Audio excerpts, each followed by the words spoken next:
In the heart of the Arctic, where the snow stretched endlessly and the ice glittered like diamonds under the pale sun, there lived a polar bear named Arthur. He was a majestic creature with thick fur and piercing blue eyes that mirrored the vast frozen world around him. But despite his strength and beauty, Arthur often felt lonely. Unlike other animals in the Arctic, Arthur didn't have a family. His mother had taught him how to hunt and survive in the icy wilderness, but she had disappeared when he was still young. Since then, he had wandered the cold, empty landscape, searching for something he couldn't name. One crisp evening, as the sky began to shift from pale blue to deep purple, Arthur stood on a tall ridge of snow, gazing out at the horizon. That's when he saw it, a shimmering streak of green and purple lighting up the sky. It was the northern lights, swirling in dazzling colors like a magical curtain drawn across the heavens. Curious and drawn to its beauty, Arthur decided to follow the lights, believing they might guide him to something he had longed for, a place where he wouldn't be so alone. For days he traveled through the frozen wilderness, his large paws crunching through the snow as the lights danced above him. He crossed glaciers and icebergs, swam through icy waters, and rested beneath the glow of the stars at night. Finally, after a long journey, Arthur reached a secluded bay. There, nestled against the shore, was a family of polar bears, an old mother bear, a father bear, and their 2 young cubs. They were sitting together, watching the northern lights, their faces lit with joy. Arthur felt a warmth in his heart as he watched them. He approached cautiously, unsure of how they would react to him, but Mother Bear smiled at him kindly. "You've come a long way, haven't you?" she said in a soft, deep voice. "I have," Arthur replied. "I've been looking for something, but I'm not sure what is it." The father bear looked up at the lights. "The northern lights are said to guide the lost souls," he explained. "Perhaps they've guided you here, to us." Arthur felt a sense of peace wash over him. The warmth of the family, the sound of the cubs laughing as they played, and the beauty of the lights above made him realize something he hadn't understood before. He was truly alone. There were others like him, others who cared and shared in the wonder of the world. From that night on, Arthur stayed with the family. He became part of their group, and together they watched the northern lights, a reminder that sometimes the journey to find what we are searching for leads us to where we truly belong. And so, Arthur the polar bear found his place under the starry Arctic sky, no longer lonely, but surrounded by warmth, love, and the dance of the northern lights.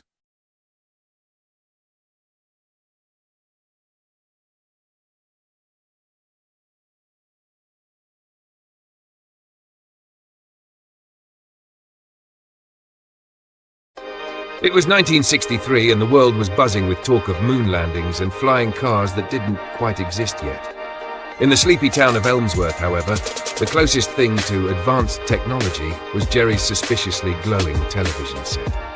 Jerry, a self-proclaimed science guy, was the town's go-to expert on everything from toasters to UFOs.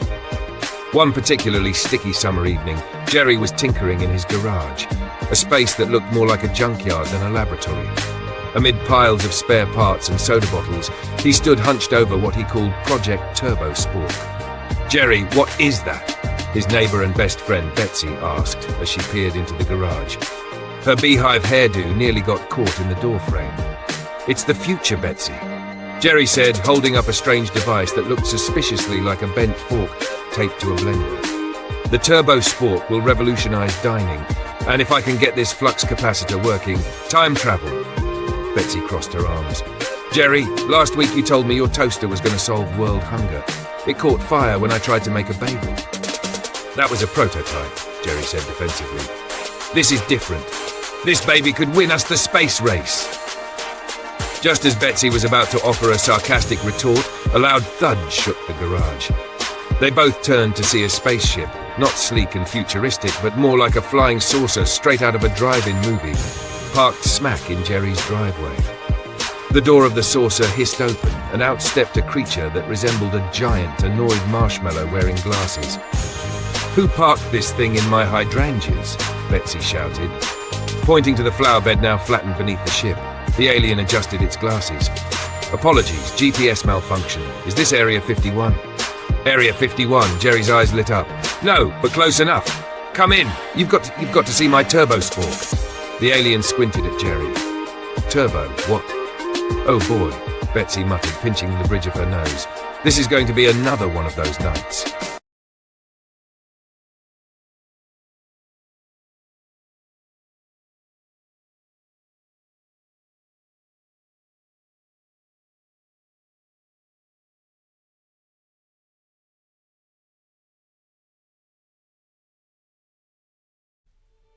The next day, Jerry's garage was even more chaotic than usual. The piles of tools and spare parts had grown, and now there were blueprints everywhere. In the center of the madness, the turbo spork sat, its glow faint, but it seemed to hum with potential. Jerry was knee-deep in wires and gadgets, making tweaks and adjustments like a mad scientist possessed. "I think I've done it!" Jerry exclaimed to Betsy, who was sitting nearby with a cup of coffee, trying to look as unimpressed as possible. "This time, the turbo spork will do more than just stir. It'll bend the fabric of space-time." Betsy raised an eyebrow. "Oh, really? And here I thought it was just supposed to make dinner easier." But before Jerry could respond, there was a soft whoosh from the driveway. Zog, the alien from Zogtron, appeared again, this time looking even more flustered than before. His giant marshmallow-like body was vibrating slightly and his glasses were fogged up. "Jerry," Zog cried. "The turbo spork, it's unstable." Jerry didn't even flinch. "That's the beauty of it. You see, Zog, I've adjusted the oscillating quarks to—" "I don't care about your quarks, Jerry," Zog interrupted, his voice slightly panicked. "The spork, it's causing rifts in the time continuum." Betsy looked up from her coffee, her eyes narrowing. "Time rifts? What do you mean exactly?" "I mean," Zog stammered, "I've seen my past self showing up at your front door. Yesterday's dinner was reheated twice by the same person, and just now I saw myself buying groceries in 1963 when I was already here." Jerry's eyes lit up. "That is incredible! We're messing with time itself.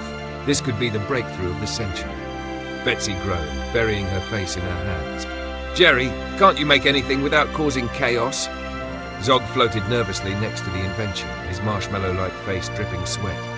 "You don't understand. If we don't fix this, we might be stuck in an endless loop of reheated dinner." Jerry looked at the turbo spork, which was now glowing brighter than ever, and then back at Zog. "You know what, Zog? You're right. We need to stabilize the spork's time-bending abilities before things get really out of hand." He paused, as though considering something. "Maybe I'll need a second turbo spork." Before Zog could protest, Jerry jumped up and started rummaging through his pile of gadgets. "Let me get this straight," Betsy said, standing up. "You want to build a second time-bending spork to fix the first one?" Jerry grinned. "Exactly. It's foolproof." Zog floated in midair, looking even more worried. "Jerry, the last time we tried this, you broke reality itself for 20 minutes. If you add another spork, we could end up with an infinite number of you." Jerry, however, was already deep in thought. "More Jerrys? That sounds like a great idea!" As he dove back into his pile of gadgets, Betsy and Zog exchanged a glance. "Here we go again," Betsy muttered.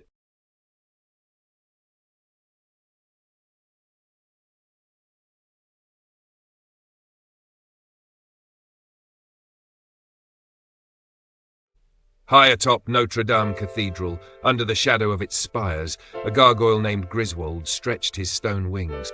For centuries he had perched stoically, watching over Paris as the city ebbed and flowed below. But tonight something unusual was happening. "I'm telling you, Claude," Griswold grumbled, glancing at a nearby pigeon who was busy preening itself. "There's something off about that mime down there." The pigeon looked up, unimpressed. "He's just a mime, Gris. You've been staring at the square too long." "Just a mime," Griswold huffed. "He's been miming the same invisible box for 6 hours. 6 hours! No human can stay that still." Claude flapped his wings lazily. "Maybe he's committed to the craft, you know, artistes and all that." But Griswold wasn't convinced. "Mark my words, something's not right. I'm going to investigate." "You can't just hop off the cathedral," Claude squawked. "The humans will notice."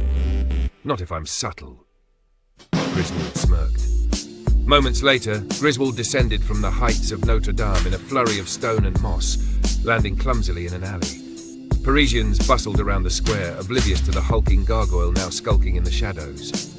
The mime was still at it, pressing his gloved hands against an invisible wall. Griswold approached cautiously, peeking out from behind a lamppost. "Oi, you there!" Griswold called out. The mime froze, his head snapping toward the voice. His eyes widened in shock, then narrowed. Griswold stepped forward. "Cut the act, pal. What's your game?" The mime tilted his head, then raised an eyebrow. Without breaking character, he pretended to lock his lips with an invisible key and threw it away. "Oh, you think you're clever?" Griswold growled. "I'll show you clever!" He lunged forward, only to smack face first into something solid. He stumbled back, rubbing his snout. "An actual invisible wall?" Griswold muttered, glaring at the mime. "All right, buddy. What are you?" The mime grinned mischievously, then snapped his fingers. A ripple of magic spread through the air, and suddenly the square erupted with chaos. Pigeons turned into fireworks, streetlights flickered with strange colors, and a busker's guitar started playing itself. "I knew it!" Griswold shouted as the mime floated into the air, now surrounded by a swirling aura of glittering magic. "You're some kind of wizard!" The mime laughed silently, twirling his cane like a magician's wand. Then, with a dramatic flourish, he conjured a giant glowing rope and whipped it toward Griswold. Griswold ducked. "Oh, it's on now, pal!" The square transformed into a bizarre battleground. Tourists screamed and scattered as Griswold charged the mime, who darted nimbly through the air. Griswold grabbed a cafe umbrella and wielded it like a spear. "Stop with the fancy tricks!" Griswold shouted, thrusting the umbrella. "Face me like a... mime?" The mime smirked, snapping his fingers again. The umbrella turned into a bouquet of roses. Claude swooped down, landing on Griswold's shoulder. "What's the plan here, genius?"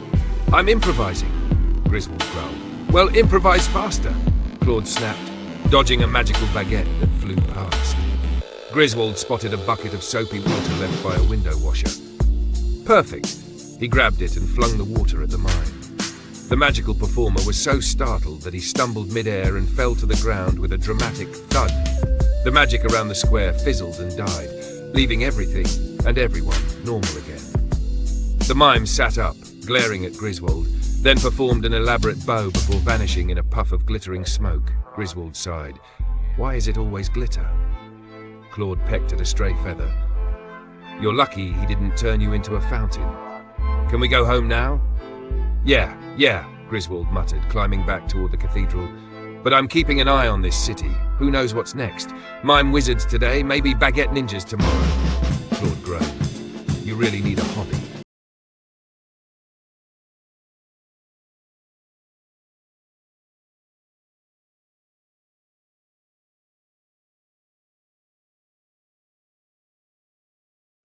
In the heart of a quiet cobblestone town, there lived an elderly clockmaker named Elias. His workshop was a labyrinth of ticking clocks, gears, and the smell of polished wood. People swore his clocks weren't just precise, they were magical. One rainy evening, a young woman named Clara stepped into his shop. She carried a pocket watch that had belonged to her late father. Its hands had stopped at exactly 11:11 on the day he passed. "Can you fix it?" she asked, her voice trembling. Elias examined the watch, his brows furrowing. "This is no ordinary piece," he murmured, his fingers tracing the intricate engravings on its surface. He opened the back to reveal a hidden inscription, "Time bends for those who remember." As Elias repaired the watch, Clara noticed the world outside slowing. Raindrops hung in the air like crystal beads, and the faint hum of the clocks grew louder. "It's done," Elias said, handing the watch back to her. "But be careful, this watch doesn't just keep time, it can revisit it." Clara stared at the ticking hands, realizing she could hear faint whispers, her father's laugh, his words of encouragement. Overcome with emotion, she held the watch close. "What's the price?" she asked, her voice shaky. Elias smiled kindly. "Memories are priceless, my dear. Use them wisely." As she left the shop, time seemed to flow normally again. But Clara knew she held something extraordinary, a second chance to connect with the moments that mattered most.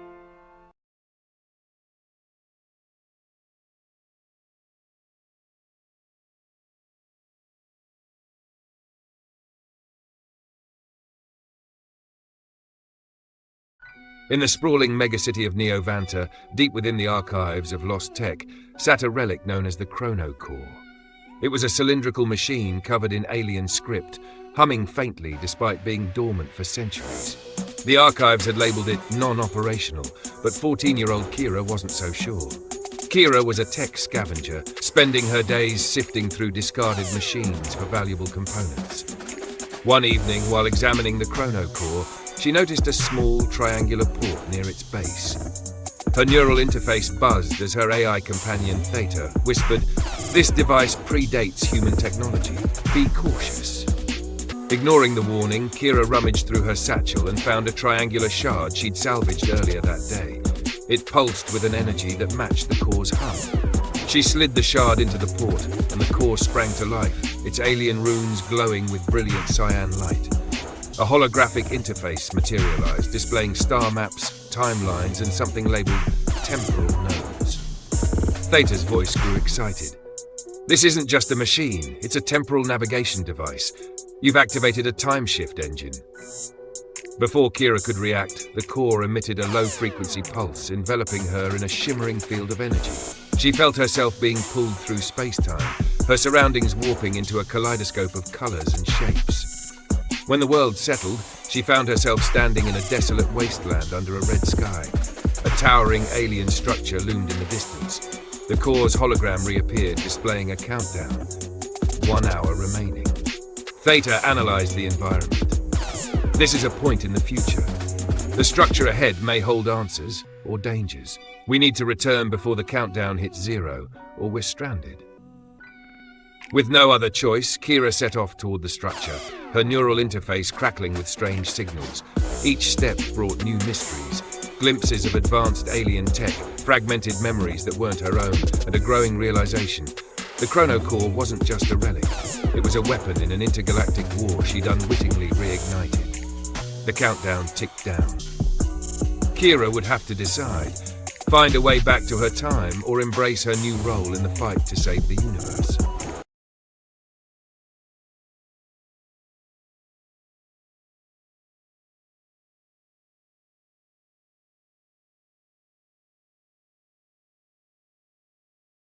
Alex Monroe was no ordinary spy. With piercing green eyes that could analyze a room in seconds and an uncanny ability to blend into any crowd, Alex was MI6's most skilled operative. But today, Alex faced an assignment unlike any before, a mission that could change the balance of global power. The briefing was short and tense. A rogue scientist had developed a device capable of controlling satellite communications. If it fell into the wrong hands, entire nations could be plunged into chaos. The scientist, Dr. Elena Morozov, was hiding in a high-security compound in the heart of Prague, protected by a private militia. Alex's cover was flawless. As a journalist for an international media agency, Alex gained access to an exclusive gala hosted by one of Morozov's known associates, Viktor Dragunov. The gala was a dazzling affair. Chandeliers glittered like constellations, and the air was thick with the scent of expensive cologne and intrigue. Dressed in a sleek tuxedo, Alex sipped champagne while scanning the room. Morozov was there, her sharp features unmistakable under the ambient light. But she wasn't alone. 2 heavily armed bodyguards shadowed her every move. Alex needed a distraction. He slipped a small, untraceable device into the gala's sound system. Moments later, the speakers erupted with static, causing the crowd to murmur in confusion. Seizing the opportunity, Alex moved closer to Morozov. "Dr. Morozov," Alex said smoothly, switching to a flawless Russian accent, "I believe we have a mutual acquaintance." Morozov's eyes narrowed, but before she could respond, Dragunov approached. "Who is this?" he demanded, his tone sharp. Alex smiled, unfazed. "An admirer of the doctor's work," he replied, slipping a tracking chip onto Morozov's bracelet during the brief distraction. The rest of the evening passed in a blur of conversations and careful observation. By the time Alex left, Morozov's location was being tracked in real time by MI6. But the mission wasn't over. Later that night, Alex infiltrated the compound where Morozov was staying. Dressed in black, he scaled the building's walls with practiced ease, bypassing security systems with cutting-edge gadgets. Inside, the tension was palpable. Alex found Morozov in her lab, hunched over her device.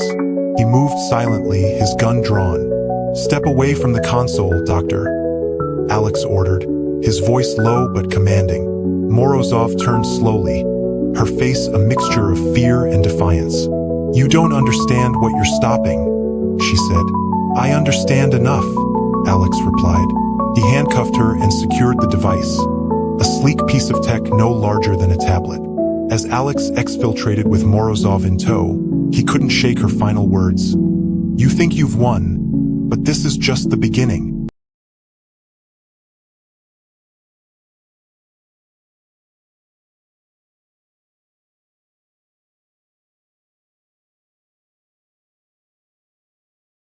George had always felt different. He didn't know why, but things around him didn't behave like they did for everyone else. George lived in a town called Time Loop Valley, a peculiar place where everything felt oddly repetitive. The sun rose and set, people worked and played, but no one seemed to notice that the same events happened over and over, except George. George knew he was stuck in a paradox. Every time he went to bed, the day reset to the same Monday morning. At first, it was fun. He didn't have to worry about homework or missing the school bus. He could just goof off all day and no one remembered. But after months, maybe years, George lost track of how long. He started to feel trapped. One Monday morning, George decided to visit the local library, the only place that felt slightly different every time. The librarian, an old man named Mr. Paradox, yes, that was his real name, always greeted him with, "Ah, George. Back again?" As if he knew something George didn't. "Why does everything keep repeating?" George finally asked, slamming a book on the counter in frustration. "Mister," Paradox chuckled softly. "You've noticed, haven't you? Most people don't." "Of course I've noticed. The same day, over and over. Why is this happening?" The librarian leaned in closer, his eyes glinting with something George couldn't place. "Because, my boy, you're not living in time. You're living outside of it." George frowned. "What does that even mean?" "You're the cause and the effect, the beginning and the end. A walking paradox," Mr. Paradox said, his voice almost reverent. "This world exists because of you. If you break the loop, it ends." "What do you mean, ends?" George's stomach twisted. He didn't like the sound of that. The town, the people, even me, we're all constructs of your paradoxical existence. If you free yourself, we'll vanish. Mr. Paradox smiled kindly. "But isn't freedom worth it?" George didn't know what to say. He liked Time Loop Valley, but it wasn't real. Was it? His best friend Milo, the girl he had a crush on, Clara, all just fabrications? He felt dizzy. "How do I break the loop?" George finally asked, his voice trembling. "Mister." Paradox handed him an old leather-bound book. Its title read, "The Key to Forever." "You'll need to read this and find the anchor keeping you here. Every paradox has one, a decision you made that broke the rules of time. Undo it and you'll be free." George spent countless loops reading the book, piecing together clues. He discovered that his anchor was a wish he had made a long time ago. "I wish I had all the time in the world." The wish had been granted, but in the cruelest way possible.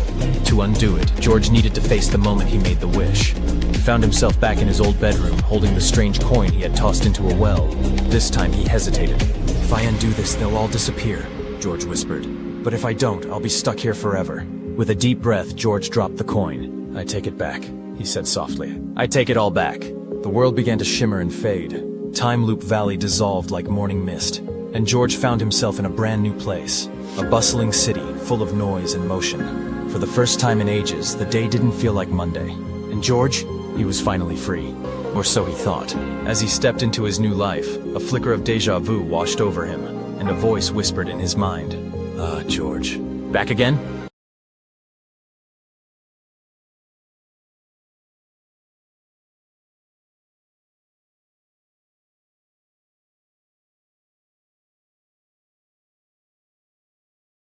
"15-year-old Lucas Mitchell, or Luke to his friends, never thought his life would change so drastically.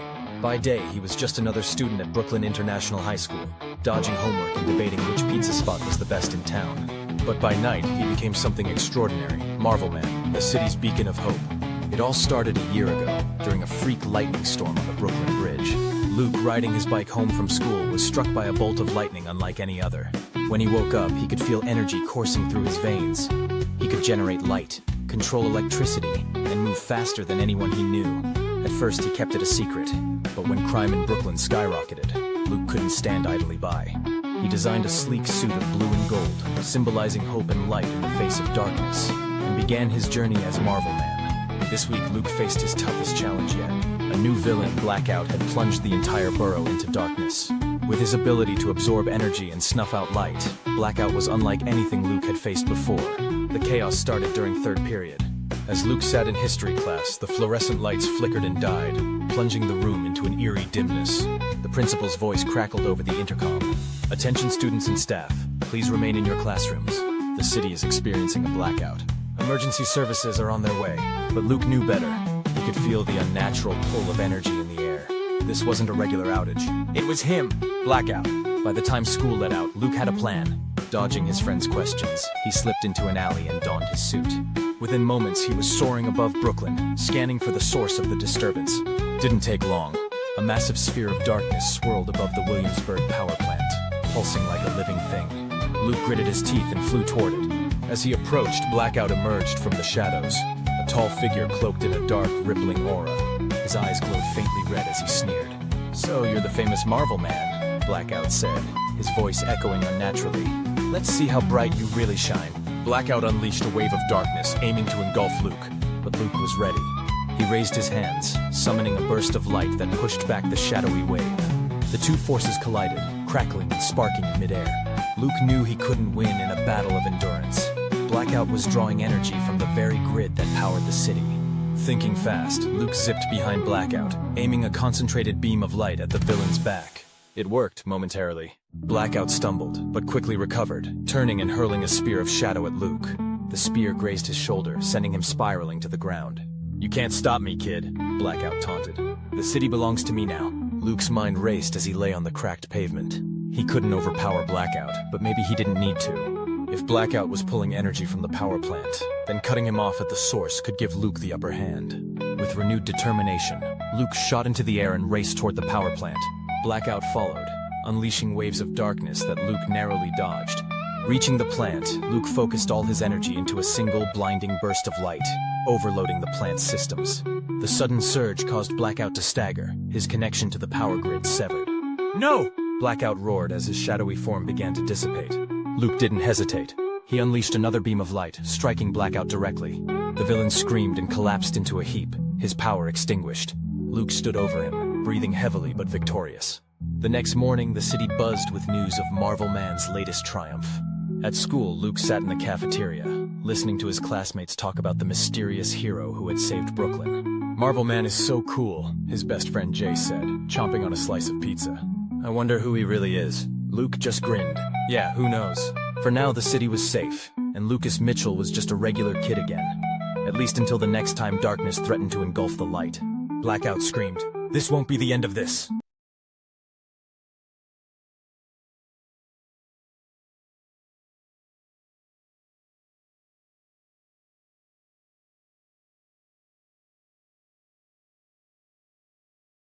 Six months after Marvel Man, Lucas Mitchell restored peace to Brooklyn. Life seemed normal again.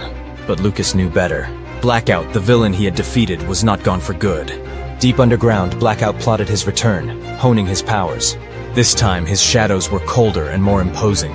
Realizing he needed an ally, Blackout sought out Ice King, a mysterious figure with the ability to control ice and frost. Together, they formed an alliance to bring darkness and chill to the city. Meanwhile, Lucas had been working on a project of his own. Knowing he might not be able to protect the city alone, he used his intelligence and creativity to design a partner. He called his creation Robo-Blaze, an android powered by fire. Robo-Blaze could generate flames, control heat, and even fly thanks to jet-like propulsion. But Lucas designed him with more than just power. Robo-Blaze was programmed to be brave, thoughtful, and a true teammate. When an unusual winter storm struck Brooklyn, Lucas knew something was wrong. The streets were coated in thick ice, and a deep frost seemed to creep into the city's heart.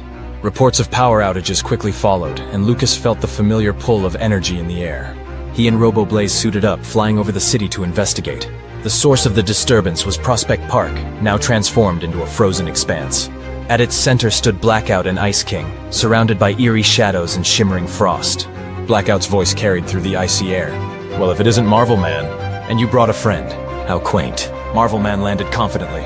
"This is where it stops, Blackout. The city deserves peace." Robo-Blaze hovered beside him, flames flickering brightly. "We're here to make sure it does." The confrontation was more about strategy than combat.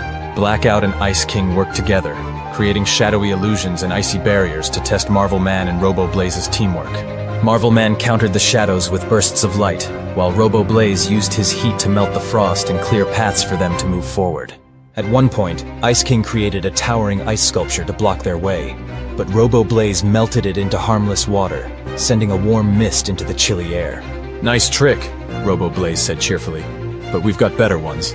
Marvel Man and Robo Blaze didn't aim to overpower their foes, but instead worked to contain their powers.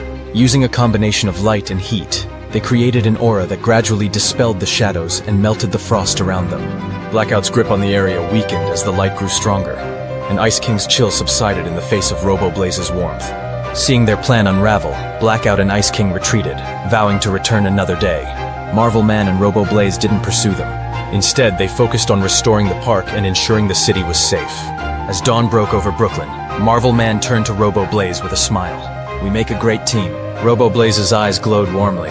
"We're just getting started." Together, they soared into the sunrise, ready to protect the city from whatever challenges lay ahead, not through force, but through courage, teamwork, and determination.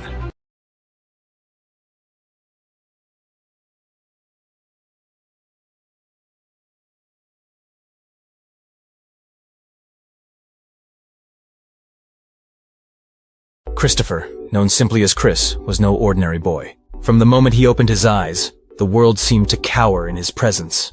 Shadows twisted unnaturally around him, streetlights flickered and died as he walked past, and whispers of fear spread throughout his small town. Born with powers that defied understanding, Chris could meld into darkness, vanish from sight, and plunge entire city blocks into suffocating blackouts with a mere thought. As a child, his abilities caused panic. Tantrums resulted in inexplicable blackouts, sending neighbors into confusion and fear. His parents, though fearful themselves, sheltered him and urged him to use his powers for good. But Chris had other plans. The thrill of watching the world descend into chaos at his whim filled him with a hunger for more. More power, more control, more fear. By his teenage years, Chris no longer viewed his abilities as mere gifts. They were tools for domination. The world, he decided, would kneel before him. Under the cover of darkness, Chris honed his powers, pushing them to terrifying new heights. Shadows became his armor, impenetrable and all-encompassing. He could extinguish the light of entire districts, leaving cities in a state of terror-stricken paralysis. One night, Chris discovered a dusty, ancient tome hidden in the attic. Its pages, yellowed and brittle, detailed a ritual that promised unparalleled power to those bold enough to seize it. The warnings were dire. Sacrifices required, humanity forsaken, but Chris's mind was set. The craving for omnipotence consumed him. Under a moonless sky, Chris enacted the ritual within the walls of a decrepit cathedral. He surrounded himself with candles that emitted a dark, foreboding light. The air grew heavy as he chanted the incantations, the ancient words weaving through the night like poison. Shadows coiled around him, tightening like a noose, and the darkness seeped into his soul, devouring the last remnants of his humanity. When the ritual concluded, Chris was no longer a mere mortal. He had become Blackout, a god of darkness and despair. His form was a shifting mass of shadows, eyes glowing with a cold, malevolent light. With a single thought, he could plunge entire nations into eternal darkness, their inhabitants left helpless and terrified. His presence was an omen of doom, a harbinger of obliteration. As Blackout, Chris relished his new identity. He toppled governments, sowed fear in the hearts of the brave, and cast cities into endless night. The world's mightiest armies crumbled before him, their weapons useless against the abyss. Power coursed through him, intoxicating and absolute, feeding his insatiable need for dominance. Yet absolute power bred an insidious ennui. The world that once challenged him became a playground of submission, its people reduced to cowering shadows. Fear and domination lost their flavor, leaving Blackout in a hollow, endless night of his own making. Unchallenged and unopposed, Blackout turned his attention to those who had once loved him. The small town of his youth fell swiftly, its residents haunted by the boy they had known, now returned as a deity of dread. His parents, once his protectors, were left broken, their home swallowed by an impenetrable darkness that mirrored their son's soul. In his relentless quest for power, Blackout had sacrificed everything that made him human. The laughter of friends, the warmth of family, the innocence of youth, all lost to the abyss. The world beneath him lay shattered and darkened, yet the void within him grew ever deeper. Blackout's reign continues, a blight upon the world. Cities fall silent under his shadow, nations tremble, and the light itself fears his approach. Tales of his deeds are whispered in dark corners. A constant reminder that some monsters are born, not made, and some powers are better left untouched. Chris had achieved the power he craved, but in doing so, he had become a god of ruin, a being forever trapped in the darkness he had once commanded.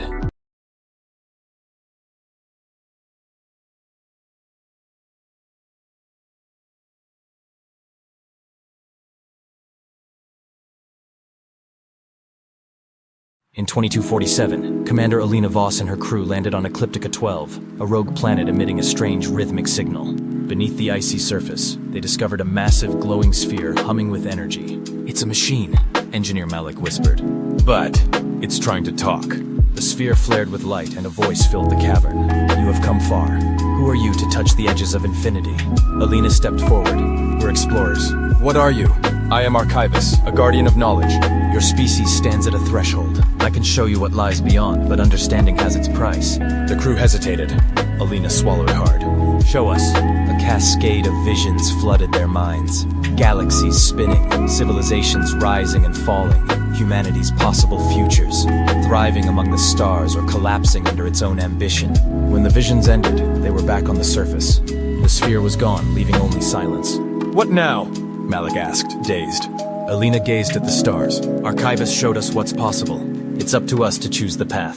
As the nebula strider departed, Alina felt the weight of the universe and humanity's future on her shoulders.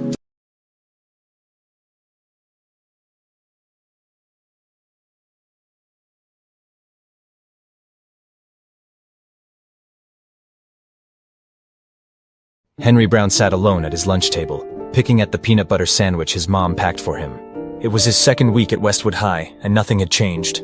The students still ignored him, the bullies still mocked him, and the only person who ever spoke to him like he mattered was Mrs. Smith, his English teacher. He sighed, adjusting his glasses as a group of kids walked past, laughing.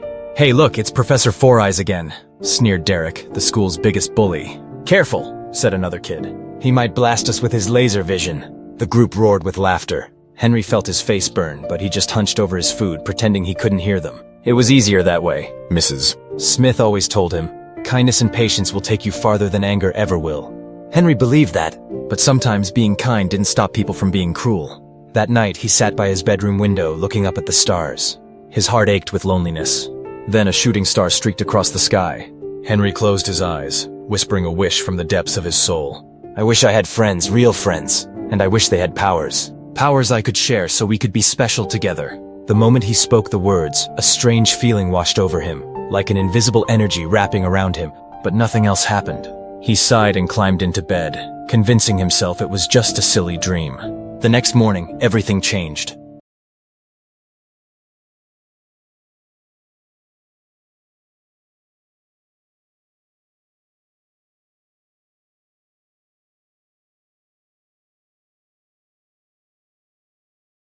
At school, Mason Carter, a quiet kid who spent most of his time sketching in his notebook, suddenly sat next to Henry in class. "Hey," Mason said. "Weird question, but do you feel different today?" Henry blinked. "What?" Before Mason could answer, Zoe Brooks, the fastest runner on the track team, slid into the seat next to them. "Okay, don't freak out," she whispered. "But I think I have super speed." Henry stared at her, confused, until Jaden Cruz, the class clown and a hardcore gamer, appeared out of thin air. "Like literally. I can go invisible," Jaden announced, grinning. "This is the best day of my life." Henry's heart pounded. Could it be? Had his wish actually come true? Then Henry felt something shift inside him. His mind expanded and suddenly he could hear thoughts. The voices of his classmates whispered in his head like an echoing hallway. He squeezed his eyes shut, overwhelmed. A second later the voices stopped. Zoe gasped. "Henry, your eyes just glowed." Before he could respond, his chair floated a few inches off the ground. He panicked, flailing his arms, and the chair slammed back down. "Dude," Jaden whispered, "you can move stuff with your mind." And just like that, Henry had friends. Real friends. The four of them met after school, testing their abilities behind the old gym. Mason discovered he could control fire and ice. Zoe's speed let her move so fast she could run up walls. Jaden figured out he could phase through objects. And Henry? He could do all of it. "I think I shared my powers with you," Henry realized. "My wish made us connected. They weren't just four kids anymore. They were something more. And for the first time in his life, Henry didn't feel alone.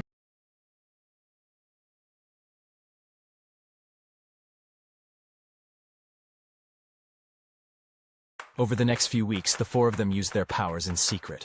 They stopped a shoplifter at the mall, saved a kitten stuck in a tree, and even stopped a runaway bus when Henry used his telekinesis to lift it off the ground. Henry had never been happier, but he had no idea that someone was watching. Miles away, in a heavily guarded facility, men in suits stared at security footage of Henry and his friends. The organization was called Black Tower, a secret group that specialized in tracking, studying, and controlling superpowered individuals. "We need to bring them in," said Agent Stryker, the head of the operation. "Start with the leader. The rest will follow." That night, Henry was kidnapped. He woke up in a cold metal room, strapped to a chair, a device attached to his head. His mind burned as waves of energy pulsed through him. "Your power is too great to be wasted on playing hero," Stryker said. "You belong to us now." Henry's screams echoed as the machine erased his memories, replacing them with new orders. Henry Brown was gone. In his place stood their greatest weapon.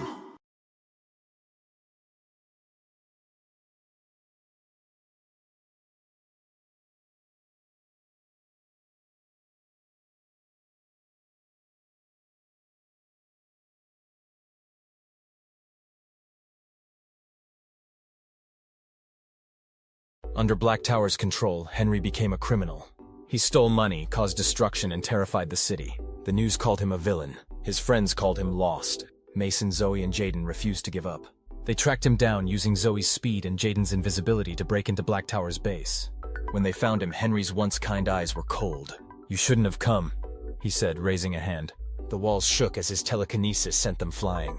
Zoe dodged, Mason countered with fire, and Jaden phased through an attack. But Henry was too strong. He lifted Mason off the ground, choking him without touching him. But Mason didn't fight back. Instead, he whispered, "We're your friends, Henry. You wished for us, remember?" Zoe ran to him, her voice desperate. "Please, Henry. You're not like them. You're one of us." Jaden's voice was barely audible. "Break free, man." Henry's mind fought against the programming. Memories flooded back, Mrs. Smith's kindness, his friends laughing, the wish he made that night. His hands trembled. Then, crack! A burst of energy shattered the mind control device. Henry gasped as the fog lifted from his mind. He remembered everything, and he was angry. Using all their powers combined, the four friends destroyed Black Tower's base, making sure no one else would ever suffer like Henry had.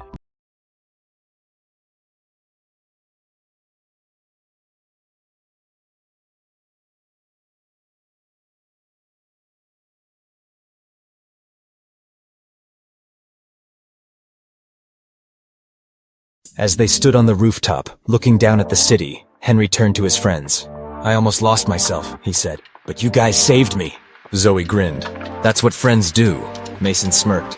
"We're a team, Henry." Jaden threw an arm around his shoulders. "And next time we take down the bad guys first." Henry Brown was more than just a nerd. He was a hero, and with his friends by his side, he knew that nothing could stop them.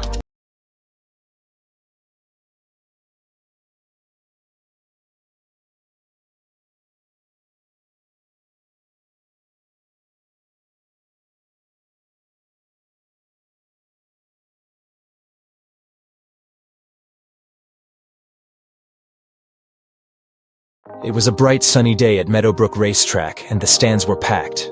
Spectators buzzed with excitement, eagerly awaiting the championship race. The finest racehorses in the world had gathered to compete for the prestigious Golden Horseshoe Trophy. But today something was different. Standing in the starting gate alongside sleek, muscular thoroughbreds was an unexpected competitor. A hippo. Not just any hippo. Henry the Hippo. The horses snickered among themselves. "Is this a joke?" whispered Thunderstrike, a jet black stallion. "Maybe he wandered in from the zoo," neighed Lightning Dash, his rival. The jockeys too looked confused, but the officials had cleared Henry to race.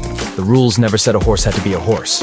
What the other racers didn't know was that Henry wasn't just any hippo. He was the fastest hippo in the world. Ever since he was a calf, Henry had trained in the rivers of Africa, outpacing crocodiles and outrunning safari jeeps. His legs, though short, were powerful. His endurance was unmatched, and while racehorses could sprint, Henry could charge, like a runaway freight train. The starting bell rang. Bang! The horses bolted forward, galloping at full speed. Henry took a moment to blink, then exploded out of the gate like a cannonball. The ground shook. Clouds of dust swirled behind him. Within seconds, he was alongside the fastest stallions in the world. "Impossible!" Thunderstrike gasped. "He's keeping up?" Lightning Dash whinnied in horror. But Henry wasn't just keeping up. He was gaining on them. The crowd, once skeptical, now roared with excitement. Go, Hippo, go! They chanted. Henry's stubby legs blurred as he picked up speed. The horses pushed harder, but they had never faced a competitor like this. With one final surge, Henry thundered past the finish line, a full length ahead of the fastest horse. Silence. Then an explosion of cheers. Henry had won. The other horses stood there, panting in shock. "You're really fast," Thunderstrike admitted. Henry grinned. "I told you guys at the starting gate, but you were too busy laughing." The crowd cheered his name. Reporters rushed the track. Henry was a legend, the first hippo to ever win a horse race. As he held up the golden horseshoe trophy in his massive mouth, one thing was clear: never underestimate a hippo.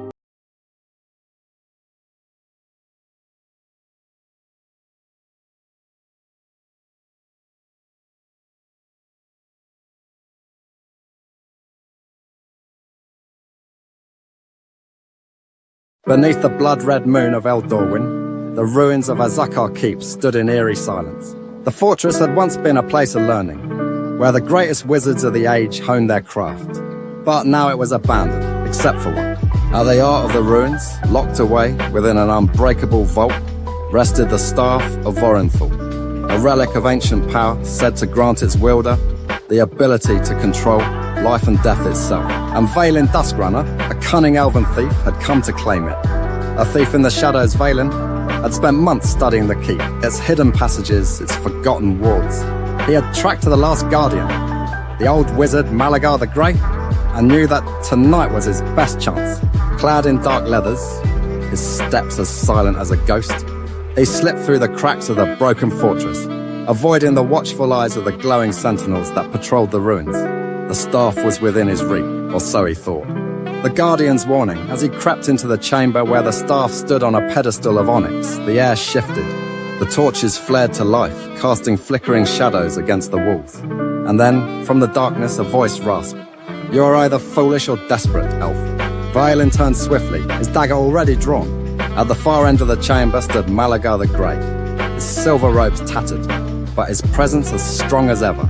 His long, bony fingers gripped a gnarled wooden staff, crackling with arcane energy. Valen smirked. "I have stolen from kings and warlords. One old wizard does not frighten me." Malagar's eyes glowed like embers in the dim light. "The staff does not belong to you." Valen stepped closer, his voice steady. "It belongs to no one. Power should be taken by those bold enough to claim it." Malagar sighed. "Then you are a fool. The staff's curse." Without warning, Valen lunged, his blade aimed for the wizard's heart. But the moment he stepped within reach of the staff, a surge of energy erupted from the pedestal. A wave of necrotic force slammed into him, throwing him across the room. His body convulsed as cold, unnatural magic seeped into his veins. He gasped, looking at his trembling hands. His fingers had aged, wrinkled, withered. The flesh burned, as if centuries had passed in mere seconds. Malagar watched with weary eyes. "The Staff of Vorenthal is cursed," he murmured. "It grants power, yes, but it steals your life in return." Valen struggled to stand, his limbs weak. "You knew, and you let me touch it?" Malagar stepped closer. "I have protected this place for centuries, warning those who seek its power. But thieves never listen." Valen clenched his jaw, his pride battling his fear. His instincts screamed at him to flee. But the staff, the power, it was so close. He reached for his second blade. A choice of fate. Malagar raised his staff before Valen could strike. The old wizard did not attack, he simply waited. "Let go of your greed, thief," Malagar said softly, "or the staff will take everything from you." Valen hesitated. His body still ached, his hands still bore the mark of the curse. He had heard legends of the staff's power, but no one had ever spoken of its cost. For the first time in his life, doubt crept into his heart. Then, with a frustrated snarl, he turned on his heel and disappeared into the night, vanishing as swiftly as he had come. Malagar watched him go, his expression unreadable. He knew the elf would return one day. They always did.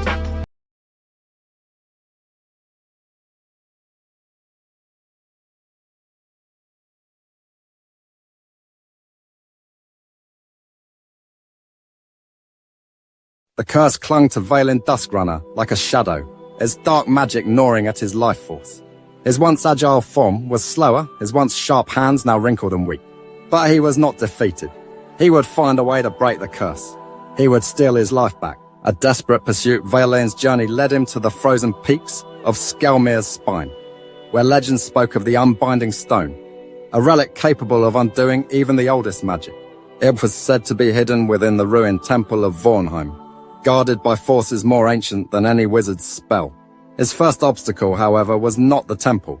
It was Malagar the Grey. The old wizard found him before he even reached the mountains. "You should be dead," Malagar said, stepping from the mist. His silver robes billowed in the icy wind. "The staff's curse is not something one simply outruns." Valen smirked, though pain laced his every movement. "And yet here I stand." Malagar sighed, gripping his staff. "I warned you, but you still refuse to listen." "Not this time, old man," Valen growled. "I know about the unbinding stone. I will be free of this curse." Malagar's expression hardened. "The stone does not simply remove curses, Valen. It transfers them." Valen faltered. "What?" "Asat. The unbinding stone does not erase magic, it passes it to another," Malagar said grimly.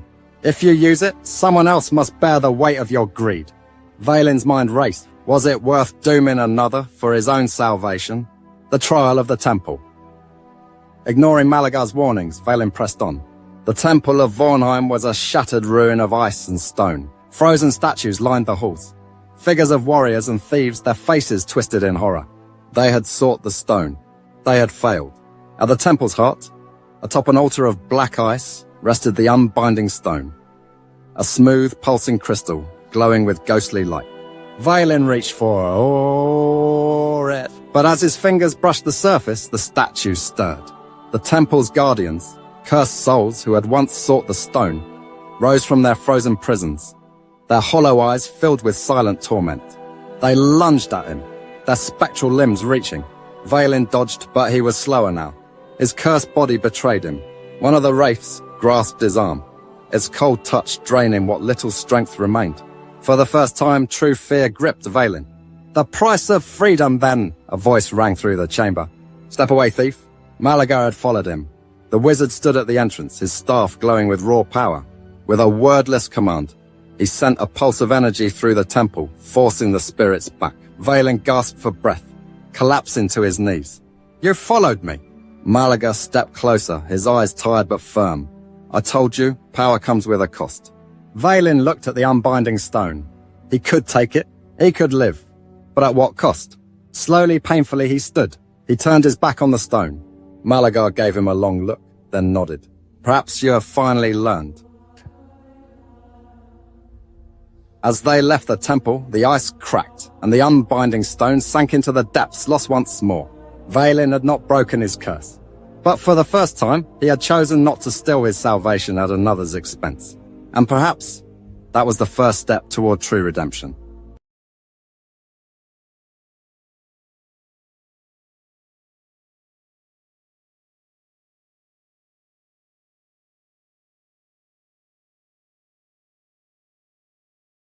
The cold wind bit at Valen Duskrunner's face as he stood at the edge of Skelmir's spine, the highest peak in the known world. The weight of his curse clung to him like a second skin. His once youthful hands remained wrinkled, his strength slower to return after each exertion. The unbinding stone had sunk beneath the ice, its power lost forever. He had chosen not to transfer his fate to another, and yet the curse still remained. He clenched his fists. It wasn't fair. He had done the right thing, hadn't he? Behind him, Malagar the Grey approached, his silver robes whispering against the snow. He studied Valen with an unreadable expression. "You spared another from your fate," he said. "That is more than most would have done. But your time is running out." Valen turned, jaw clenched. "Then there must be another way." "There is," Malagar admitted, "but the price is far greater than you can imagine." Valen's breath was shallow from the altitude, but it was the weight of those words that nearly crushed him. "What must I do?" Malagar hesitated, then spoke. "You must enter the echoing void, the place where all magic begins and ends. There you will find the heart of Eternus, a power strong enough to sever the curse." Valen frowned. He had heard of the echoing void. It was more legend than reality, a place beyond the mortal realm, where magic itself was raw and untamed, a place where no one who entered had ever returned. "No thief has ever dared," Valen murmured. "But I'm not just a thief anymore." Malagar's gaze softened. "No, you are not." The journey was unlike any Valen had faced. They crossed the Glasslands, a desert of shattered obsidian, where the sky burned crimson and the wind carried the screams of the past. The ground cut at their boots with every step, and shadows moved on their own. They braved the Tempest Sea, where monstrous waves rose like mountains and lightning split the heavens with unnatural fury. More than once, Valen thought the ocean would swallow them whole. At last, they arrived at the edge of the world, where a great archway of black stone loomed over a swirling void of darkness, the gates of Eternis. Malaga placed a hand on Valen's shoulder. Inside, you will not only face the void, you will face yourself. Valen inhaled sharply, gripped the dagger at his belt, and stepped forward. Darkness swallowed him whole. There was no sky, no ground, only an abyss of shifting energy. Valen felt weightless, as if drifting through a dream. Echoes of forgotten voices whispered around him. Then he saw it. He was back in Azarkar Keep, standing before the staff of Vorenthal. His younger self was there, reaching for it. Valen's breath hitched. He knew what was about to happen. He tried to call out, to warn his past self, but the scene unfolded just as it had before. His younger self grasped the staff, then screamed as the curse took hold. A voice echoed through the void. Do you see now? Valen spun. A figure emerged from the darkness, his own reflection, but unscarred, unburdened. A version of himself that had never taken the staff. You were never meant to wield magic, the reflection said. You were meant to walk the path of shadow, not power. Valen's fists clenched. Then why was I given a second chance? Why was I spared? The reflection's smile was cold. Because you are meant to choose. A heartbeat later, the heart of Eternis appeared, a glowing crystal pulsing with raw magic.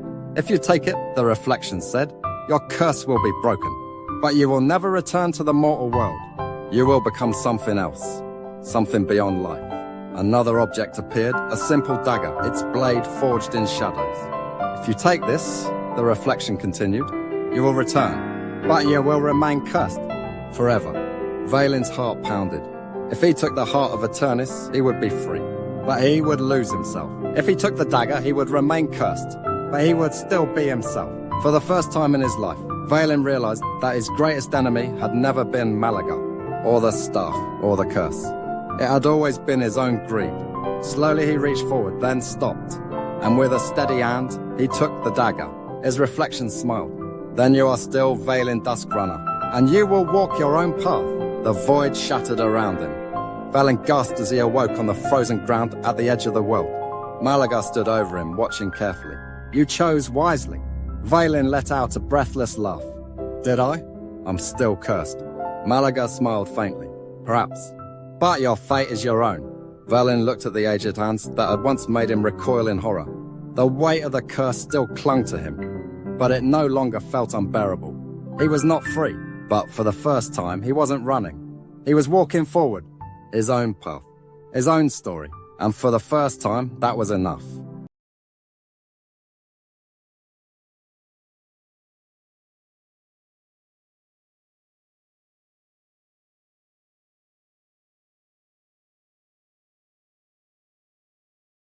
Alexandra had always considered the library her second home. Tucked away in a forgotten corner of the city, it stood defiant against the creeping modernity that surrounded it. A relic of another era, its stone facade was softened by ivy creeping along the mortar, its towering stained glass windows casting fragments of colored light across the cobblestone steps. Few people noticed it, fewer still entered. But Alexandra? She lived for the moments spent within its walls.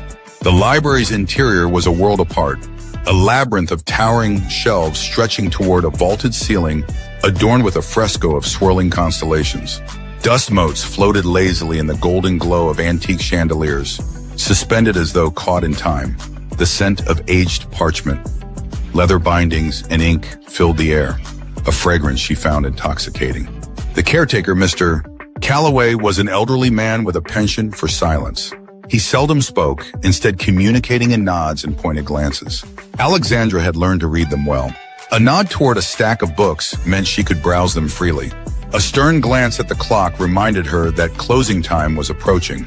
A flicker of an eyebrow over his wire-rimmed glasses? That meant he had discovered something of interest. On the evening of the fire, the library was quieter than usual. The few visitors had long since departed, leaving Alexandra alone at her favorite desk in the reading hall. The heavy oak table was bathed in the soft glow of a brass desk lamp, its light catching the golden edges of a centuries-old manuscript she had been studying. The book was bound in deep blue leather, its spine decorated with gold filigree. It had no title, no author, just an intricate emblem pressed into the cover. She traced a finger over the embossed design, a tree with intertwining roots and branches. Something about it felt significant, though she couldn't say why. A sudden draft whispered through the room, sending a ripple across the delicate pages. Alexandra shivered, pulling her cardigan tighter around her shoulders. Strange. The library's thick stone walls rarely allowed for such a breeze. Then she caught it, just a hint at first. The scent of something burning. Not the rich, comforting smell of old books, or the warm wax of the library's reading lamps. No, this was sharp, acrid, the unmistakable stench of smoke. She turned her head, eyes narrowing as she scanned the dimly lit aisles between the shelves. Nothing seemed out of place. The chandeliers still flickered above, casting their warm glow. The shadows danced as they always did, and yet, something was wrong. Rising to her feet, she carefully closed the manuscript, tucking it under her arm. Her steps were silent against the polished wooden floor as she made her way toward the front desk where Mr. Calloway was meticulously cataloging a collection of old letters. "Do you smell that?" she asked. The old man barely glanced up, adjusting his glasses. "These walls are old, Miss Alexandra," he muttered. "The heating system, older still. It makes noises. It smells, always has." But this wasn't just the musty scent of an aging building. It was growing stronger. Alexandra glanced toward the grand staircase leading down to the basement. The library's furnace room was below, its pipes snaking through the foundation like ancient veins pumping heat through the building. She hesitated, then stepped toward the stairs. "Where are you going?" "Mr." Calloway's voice held a rare trace of concern. She gestured toward the lower level. "Just checking something." He frowned but didn't stop her. Descending the staircase, she felt the air grow thicker, heavier. The scent of smoke was undeniable now. At the bottom, a single flickering light bulb illuminated the long corridor leading to the furnace room. The metal door at the end was slightly ajar, a thin tendril of smoke curling from the gap beneath it. Her pulse quickened. She pressed her hand against the door. Warm, too warm. Something was wrong. Pushing it open, she was met with a rush of heat and a low crackling sound. Inside, the old furnace glowed an unnatural shade of orange, its metal frame rattling as though it were struggling to contain the blaze within. Flames licked at the walls, greedily consuming the wooden beams supporting the ceiling. Her breath caught in her throat. She needed to get out. Now, spinning on her heels, she bolted up the stairs. "Mr. Calloway," she shouted. "Fire!" The furnace. Before she could finish, an explosion rocked the building. The force knocked her off her feet, sending her sprawling against the staircase. Above, the chandeliers swayed violently, their crystal ornaments chiming like warning bells. Smoke billowed from the lower levels, curling up the staircase like a living thing. Coughing, Alexandra struggled to her feet, her vision swimming. Mr. Calloway was at the top of the stairs now, eyes wide with horror. "Get out!" he bellowed, grabbing her arm and pulling her toward the entrance. The fire spread with terrifying speed. Flames burst through the floorboards, devouring shelves in their path. Books, thousands of them, were set ablaze, their pages curling into ash, their stories lost in the inferno. The library groaned, the structure weakening with each passing second. Outside, the night air was sharp and cold against her smoke-filled lungs. Firefighters had already arrived, their sirens wailing as they battled the blaze. Alexandra watched helpless as the roof collapsed inward, sending a cloud of embers into the sky. By dawn, the library was gone. All that remained was a skeleton of charred beams and the scent of soot hanging in the air. Alexandra stood at the edge of the ruins, her fingers curled around the only thing she had managed to save, the blue leather manuscript with the golden emblem. Its cover was warm against her palm, untouched by the flames. She would never understand how.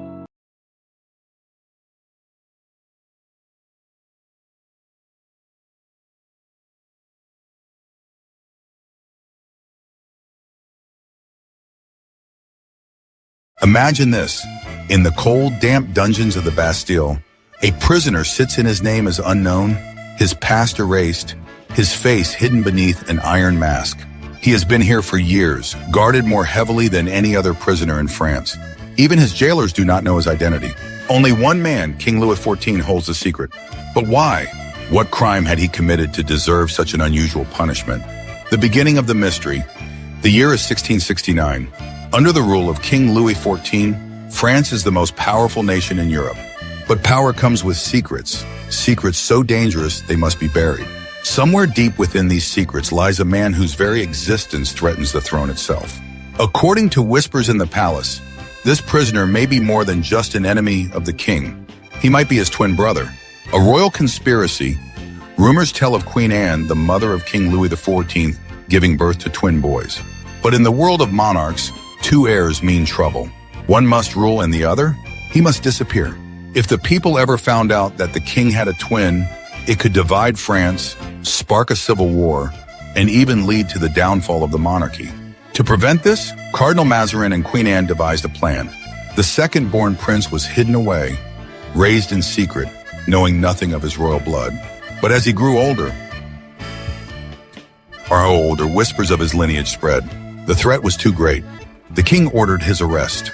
To ensure no one could recognize him, he was forced to wear an iron mask forever. The prison years. For decades, the masked prisoner was moved from one prison to another, always under the watchful eye of his loyal jailer, Benin d'Auvergne de Saint-Mars. Letters written at the time confirmed the presence of a mysterious, high-profile prisoner, one who was treated with unusual care but never allowed to speak to anyone. Who was he? A political enemy? A noble who angered the king? Or was he truly the blood of the Sun King himself? The final days in 1703, after over 30 years of imprisonment, the man in the iron mask died. His body was buried quickly, his identity erased, his cell scrubbed clean of any traces of his existence. It was as if he had never been there at all. But the legend did not die. Writers, historians, and even Voltaire spread theories about his identity. Alexandre Dumas made his story famous in the Three Musketeers series. Some say he was a disgraced noble. Others claim he was the twin brother of Louis XIV, hidden away to keep France under a single rule. Is this truth or fiction? To this day, we do not know for certain who the man in the iron mask really was. His story is one of mystery, intrigue, and the dark side of absolute power. But one thing is certain. His identity was so dangerous that an entire kingdom conspired to erase him. Who was he? What secret was so deadly that it had to be locked away forever? Maybe in the hidden archives of France, the answer still waits to be uncovered. Don't forget to like and subscribe.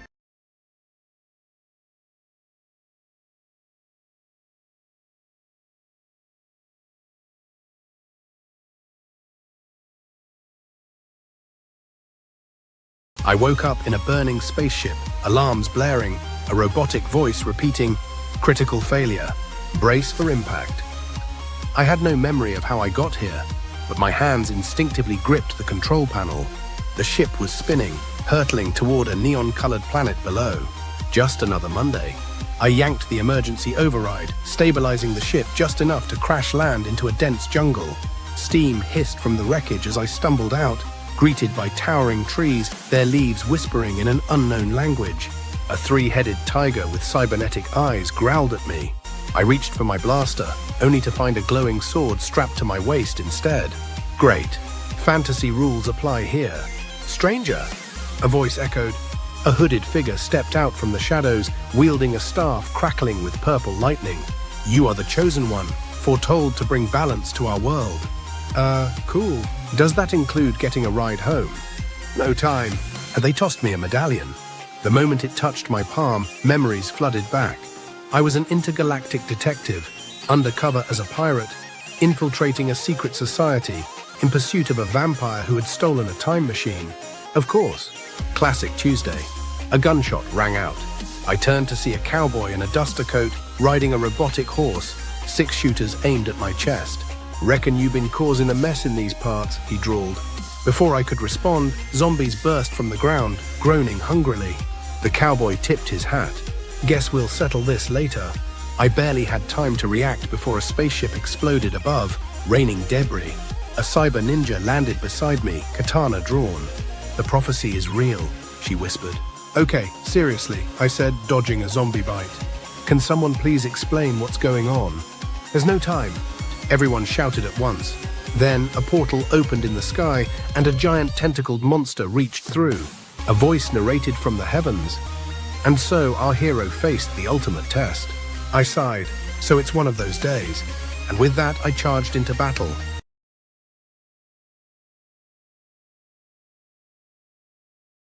On a crisp spring evening in Paris, the Eiffel Tower stood tall, glowing with golden lights against the indigo sky. Sophie, a young artist, sat on a bench at the Champ de Mars, her sketchbook open on her lap. She had always been mesmerized by the Iron Lady, not just for its grandeur, but for the stories it seemed to whisper to those who listened closely. Sophie had moved to Paris 6 months ago, chasing her dream of becoming a painter. Every evening, she would visit the Eiffel Tower, sketching its intricate iron lattice and the bustling life around it. Tonight was different, though. There was a quiet magic in the air. As Sophie added details to her sketch, a sudden gust of wind flipped the pages of her notebook, revealing an old sketch she had done years ago, a rough drawing of the Eiffel Tower she had made as a child. She smiled, remembering how she had dreamed of visiting Paris someday. Just then, a shadow fell over her. She looked up to see an older gentleman with a kind smile and a camera slung around his neck.